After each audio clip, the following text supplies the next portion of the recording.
All right. So this is our hypnosis talks with me, Jasiah, and Pete. And today we decided to talk about how to relate to your inner child.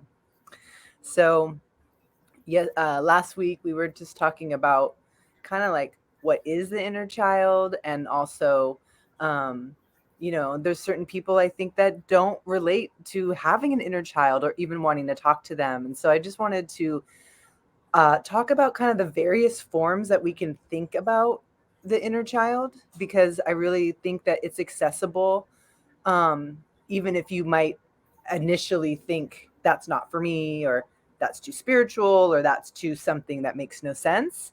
And in that, I just want to like put out on the table that I feel like, you know, we need to remember that, we come from where we come from.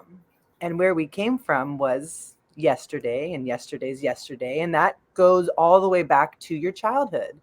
And so it makes perfect sense that the way we where we came from was our childhood, the way that we were raised. And so, I feel like there's many ways to look at it, even if you can look at really nurturing this certain child, which often people meet. You can really meet that internally.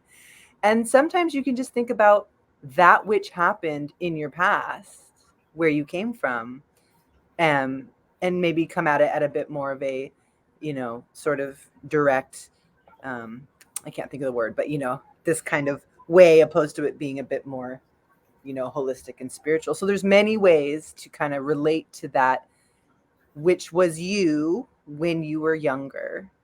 So that's the little piece I wanted to put out there. What do you think, Pete? Yeah, I will say for me personally, when I first was learning everything I know now, I didn't believe in the inner child. I thought it was like this thing that in my life were like the witch doctors, right? It wasn't something I thought was real. But as I learned more about how there are just different variations of our inner child, and that's just one way to look at it. But it's very real because um, I remember my mentor was like, Pete, he's like, when you were born, did anything stop you from being an astronaut, a lawyer, a doctor, um, whatever, a police officer, firefighter? And I was like, well, no. And he's like, well, how come you're none of those things now? And it got me thinking of, well, that's not what I learned growing up. And he goes, well, that's your inner child. Your inner child learned things that made it who you are today, both good and bad. You know, and when we can relate to the inner child and have it really go, oh man, I learned something that's not helping me. That's where the magic comes in with our inner child. It's not that it has to be, what I look like at 4 years old. It's my interpretation of my inner child, right? Mm, Of what I learned, of who I was. That's what made it more real for me. mm, Because at that point, it wasn't like this real inner child physical thing. It was very much an emotional thing of, yeah, I learned something. In that time, that was the best information I could have ever had. And it helped me. But now it's not. mm. So let's go back and fix it, heal it, change it. Right. And so, what does it look like to go back and fix it and change it? Man, this is one where to me, there's so many different things and so many different experiences I've ever had that had worked for myself and a lot of my clients. I'd say one of the simple things, right, that I love is imagining going back even before our inner child was created, right? To this one little, the itty bitty tiny little cell getting ready to embark on this amazing adventure we call life. Hmm. You know, and we get to go back to then to go, oh man, let me start filling in all these gaps, right? Mhm. Here's going to be some roadblocks. Let's let's fix them now before we're even born, right? and then that will carry us through to tomorrow. That is one of the ones I really love. I say I probably use that one the most often. Other ones is, I enjoy is like seeing like a little 2-year-old Pete, right? Running around, right? I had hair back then and it was longer hair and, it was wearing, superhero and Ninja Turtle t-shirts and jeans and shorts. And, he was so carefree and lovable and kind, and he wasn't jaded by other people. And being able to talk to him and really go, hey, look, like these crappy things are going to come your way and it's going to be okay. Because that is something he didn't know then. Mm-hmm. And it's something I can only know now. Mm. It's one where I think of times in my life where as an adult, I'm like, well, what? It's no big deal. But as a 4-year-old, 5-year-old, 6-year-old, it was a big deal. It was the end of the world big deal. Yeah, like your ice cream falling off the ice cream cone. That was a really, really big deal. Yeah. Back then. Right? It would ruin the whole day. Like the whole week. the whole week, yeah. Right? And you would be like, the next time you got ice cream, you'd be super careful with it. You would hold it and you would walk so slow. True. Because you were just afraid that it was going to fall again. Right. Right. And it changed your behavior for good or for worse, better or worse, right? It changed it. What would it mean to go back to that moment and be like, look, we're going to have thousands of ice creams. We're never going to drop another one of them. We don't have to be afraid of that anymore. Yeah. Yeah. Like, I know for me, I was kind of felt like I didn't really need to do the inner child stuff. That seemed, like we could pass on that and move on to other stuff. And, but then I understood, through the process, like how important it was, because again, it's from where we came from. And that's where we learned, let alone the child mind, right? Which is being formed, being developed by the experience and by who's around them and, all of these factors. And so for me, once I kind of got in that, the pattern of understanding the inner child, like I met her, she was amazing. I love her. And I've met, 3 or 4 other ones. And when I was really, working with them, sorry, we have a dog in the background here. When I was really working with them, I would invite them in to places with me, like as if they were, as real as I could touch them, that they were right there, and just if I was going on a walk, invite them, would you like to take a walk with me? And I remember there was one point where I had 4 of me and we were all holding hands, while I was taking a walk. And it's funny because there's this one aspect where it's like, well, isn't that like borderline crazy, to be like having your imaginary friends or your, imaginary inner children. But there's this element of, it's not a psychosis, it's a choice. It's like I'm choosing to allow these memories that have come in a certain form, to be here and just allow like that experience of, I don't know, like our psyche, or I'm not sure like what the exact term would be, but for like our own who-ness to kind of relate to itself and each other and nurture itself where it needs, and like, do various healings. So there is this really interesting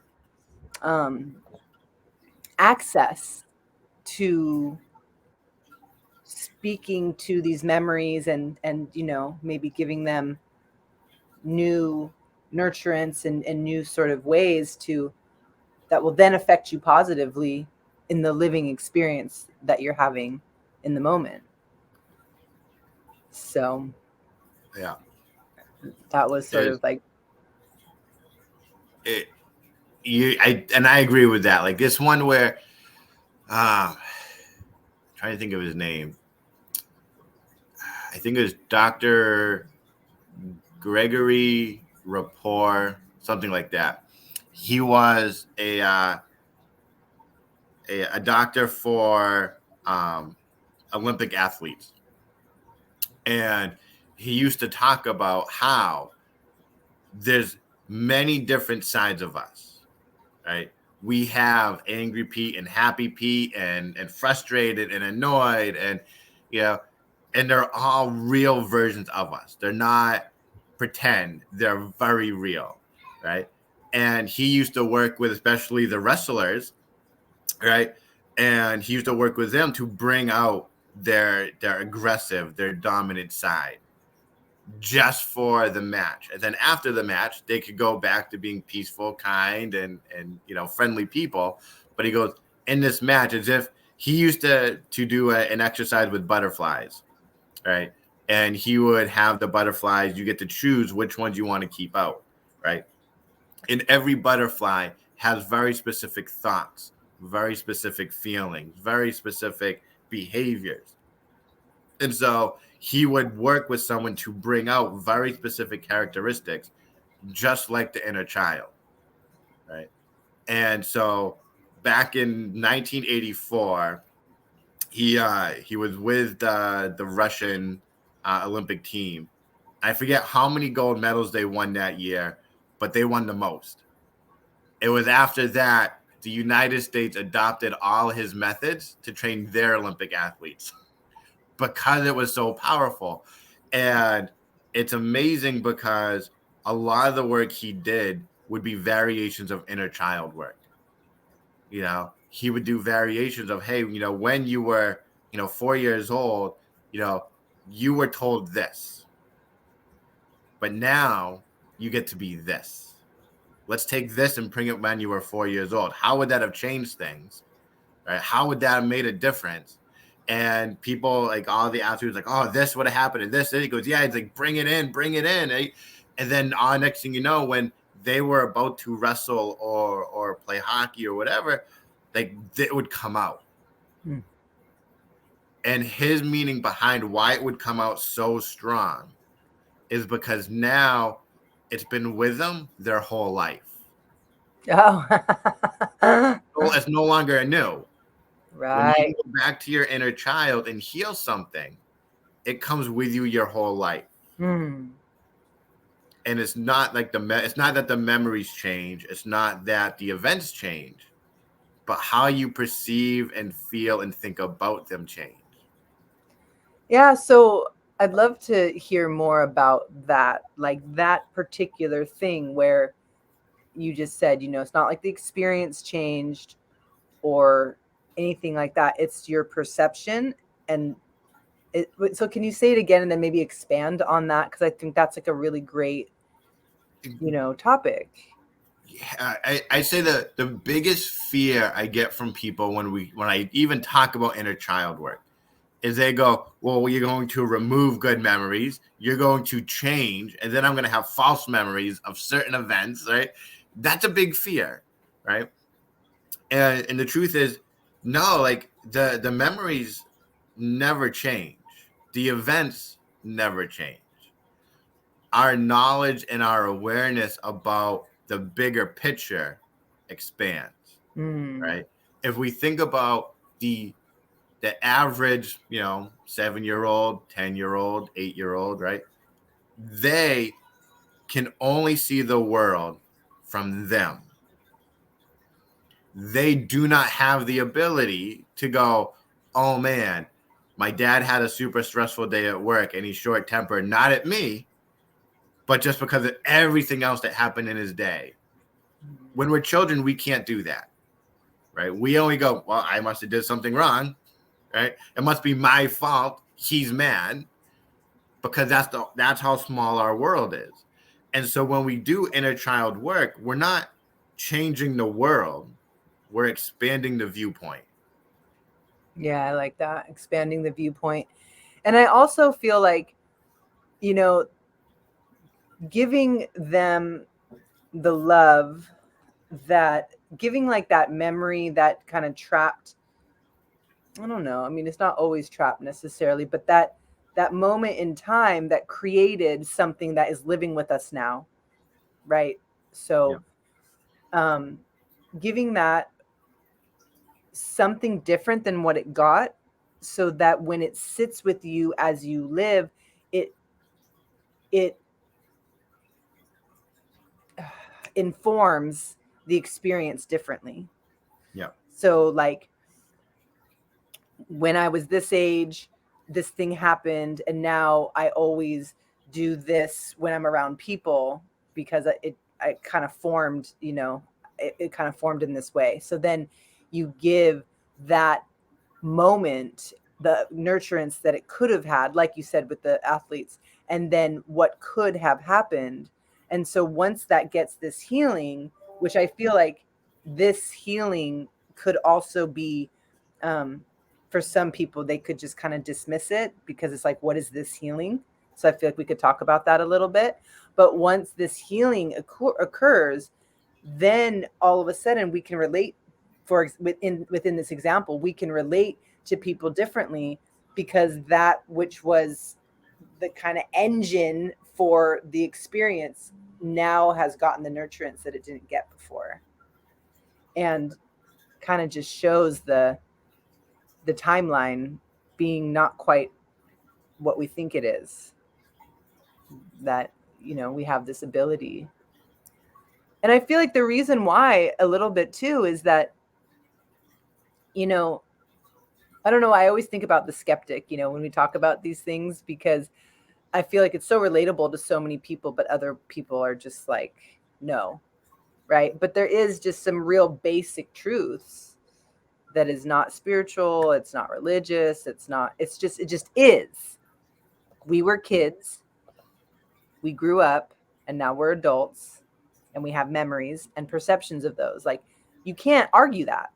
I mean, Right. someone could try, but that's pretty, non-negotiable. So, yeah, anyway, I lost my last little piece of thought. But, but we were talking about also just like that healing, like how else it could be described. Because certain Yeah. people can just say yes to that healing, and other people go, like, what? What is that? Yeah. And truth is, like, some people don't even consciously recognize the healing happened. Right, right. Yeah.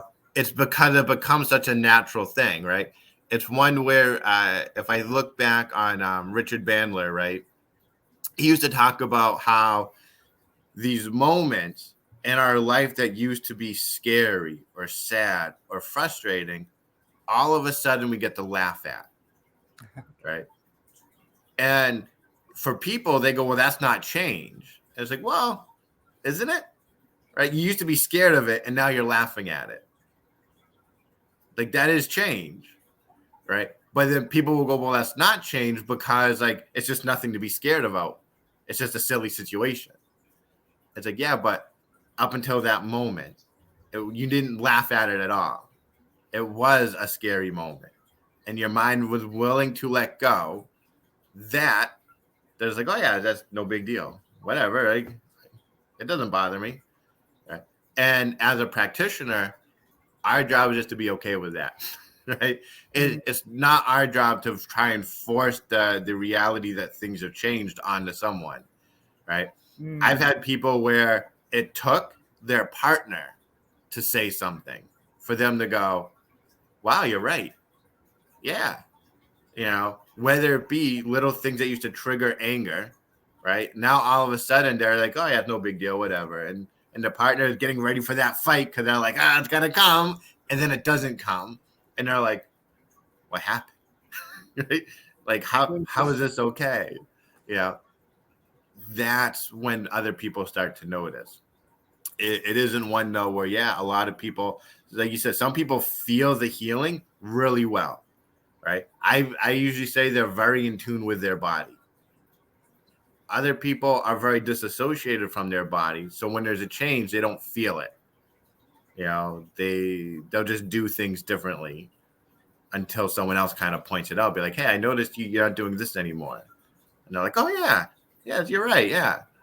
Yeah, that's so interesting. Yeah, you're right. There's those different kinds of people.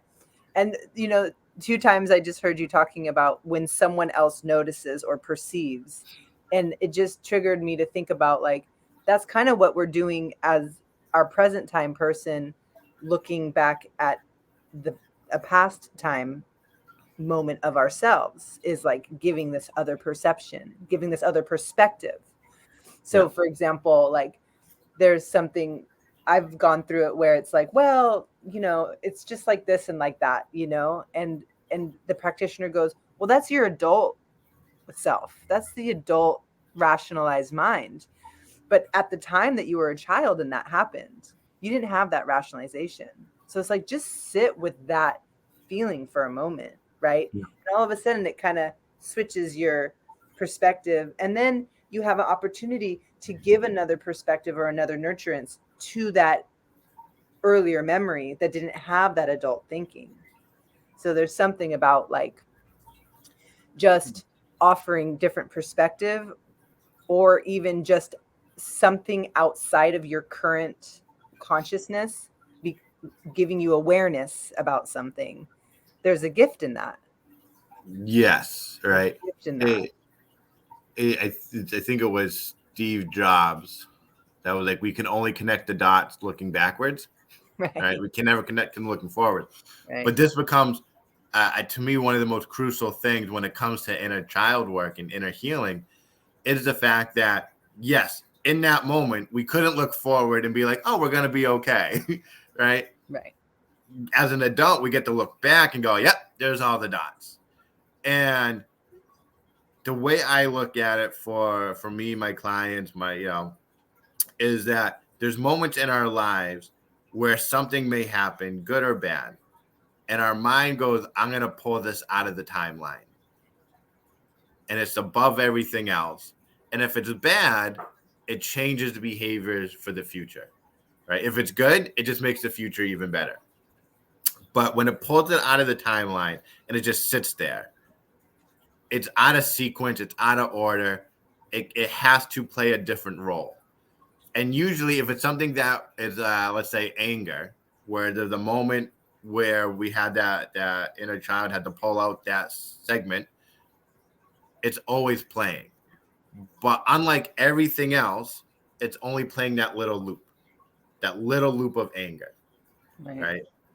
And so it doesn't know that it was calm before, and it doesn't know it was calm after, because all it's doing is playing that little loop. And what it takes is us going back to that moment, that little inner child moment, and going, hey, let me show you the full story. Let me put it back in line.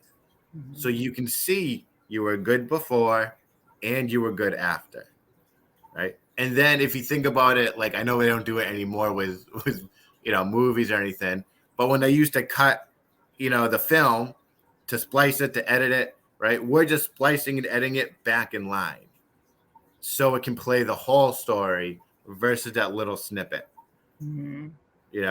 If we think about it nowadays, it's always in text messages where you took it out of context, right? You took that one blurb and twisted it all around because, yes, that one sentence makes me look bad.